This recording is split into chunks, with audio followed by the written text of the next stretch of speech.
Hi, my name is Patrice, and I will present you today a new object tracker in Baselight, the area tracker.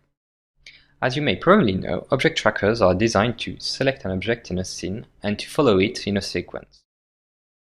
The area tracker has been designed to be fast, accurate, and easy to use, so I will give you an overview of its functionalities. The first example I'd like to show you is this nice sequence. I want to create a day and night effect on that. So to do that, I've already created a primary grade and a couple of secondary grades to give the effect I wanted. So the look is quite nice, as you can see. I'm quite happy about it. I'm not losing details around the main character's head, so it's alright, but I'm losing some details on the horse head. So to put some details back in, I have created another grade using a mask, but the grade is not following the horse head motion. So to make it follow the horse head motion, what I'm going to do is to come back to the shape strip. I click on New Area Track, so it has created a best fit rectangle from the shape. So I leave it like it is, and I track it.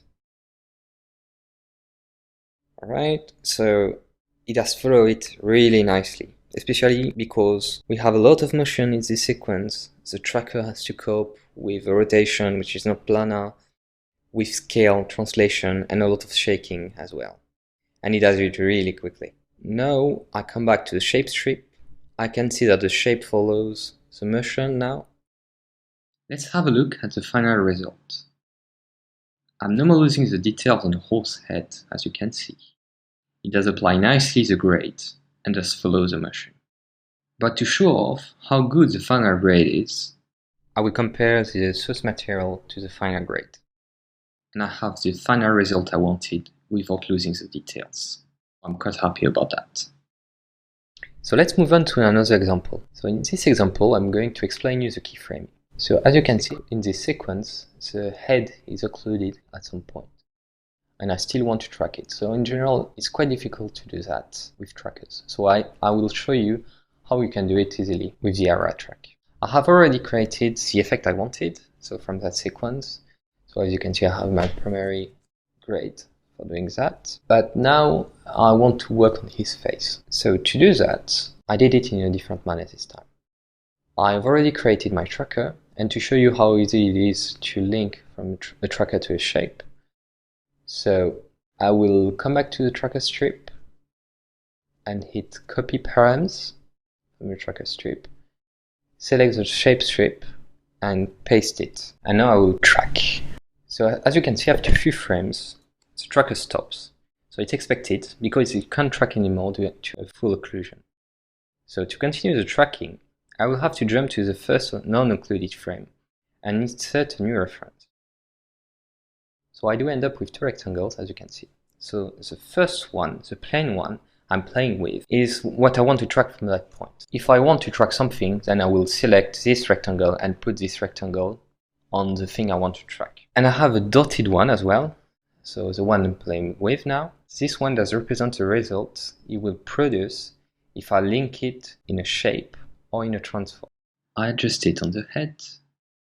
Note that I left intentionally few frames between the last tracking result and the reference I just set up. The interesting point is that the system will interpolate the results between the last result and the position of the dotted rectangle I just set up. To illustrate that, you can see that the dotted rectangle is now moving smoothly in between. I set up the tracking rectangle on the face to finish off the track. I come back to the layer to have a look at the final result. You can appreciate that the grade is applied nicely to the face.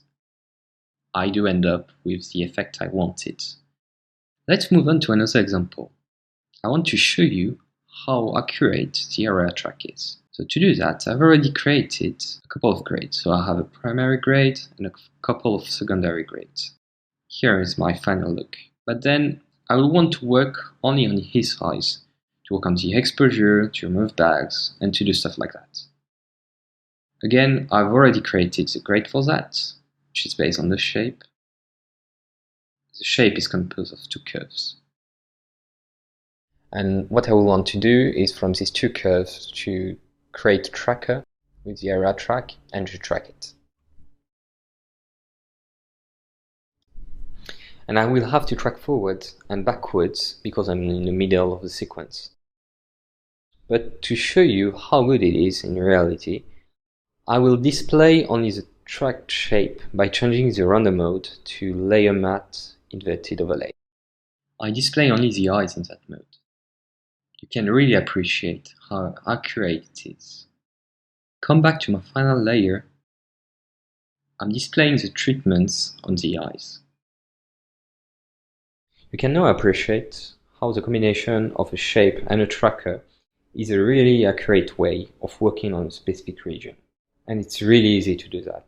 So now I will display the twin view with on the left hand side the source material and on the right hand side the final grade.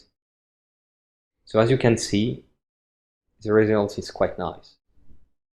So in addition, you can use the extrapolation functionality. In this sequence, the woman, as you can see, is going out of the screen, and I still want to track. So to do that, let's select the face, and again, the tracker stops. So to properly go out of the screen, I can either set up keyframes like we did before to interpolate the results, or use the extrapolate functionality.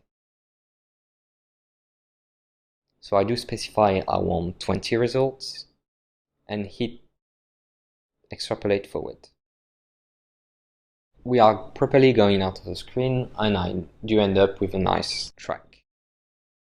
So I guess it's probably enough to show you most of the functionalities of the area tracker. The area tracker is easy to use, fast, and accurate.